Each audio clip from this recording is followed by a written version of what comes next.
আসসালামু আলাইকুম ওয়া রাহমাতুল্লাহি ওয়া বারাকাতুহু। এই যে কুলপোড়া নিয়ে আমাদের এদিকে ঝামেলা আছে। কেউ বলতেছে বেদাত, কেউ বলতেছে না চলবে।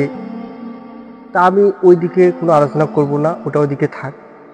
তবে সবচাইতে আমাদের এদিকে সমাজগুলিতে সবচাইতে একটা খুব মানে খারাপ কাজ হচ্ছে, মনে করো কোনো বাড়িতে কেউ মারা গেলে তাকে নিয়ে প্রথমে জানাজা হচ্ছে, জানাজা হওয়ার পরে মাটি দিয়ে তারপরে দোয়া করে সেইখানে কি করতেছে, সেইখানে সবাইকে সেইখানে সেই দাওয়াতটা দিচ্ছে। তো একজনকে জিজ্ঞাসা করলাম যে এইটা দাওয়াতটা কিসের জন্য এখানে দিচ্ছে। তো তখন বলল যে এখানে তো দূরের থেকে লোক আসছে, তো এখন তো সবার বাড়ি তো আমরা দেখি নেই, তার জন্য দাওয়াতটা এখানে দিচ্ছি। আহা, কত বড় বিবেক বুদ্ধি, খারাপ বুদ্ধি।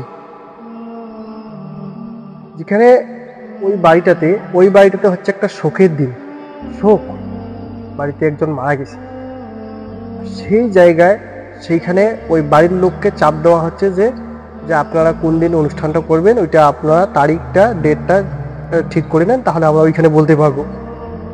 এর থেকে খারাপ বিষয় আর কি হতে পারে? নিজের বিবেককে, নিজের বুদ্ধিকে একটু খাটান। ওইখানে আজকে বিভিন্ন ধরনের মানুষ আসছে, যে মারা গেছে তার বন্ধু আত্মীয় স্বজন সবাই আসছে মাটি দেওয়ার জন্য। ওইখানে তো কেউ দাওয়াতটা গ্রহণ করার জন্য আসেনি। ওইখানে শুধু যে তাকে দেখবে, মাটি দিবে, জানাজা পড়বে, এইটুকুই। আর অথচ আমরা ওইখানে কি করতেছি, ওইখানে সবাইকে দাওয়াতটা দিচ্ছি। কত বড় দুঃখের বিষয়। কি দরকার ছিল ওইখানে দাওয়াতটা দেওয়া? ওটা তো শোকের দিন। আল্লাহ পাক এইসব থেকে আমাদেরকে হেফাজত করুক, আমাদের বিবেক বুদ্ধিকে একটু চিন্তা ফিকির করার মতো তৌফিক দান করুক, আমাদের অন্ধকার থেকে একটু আলোর দিকে আসার তৌফিক দান করুক। আমি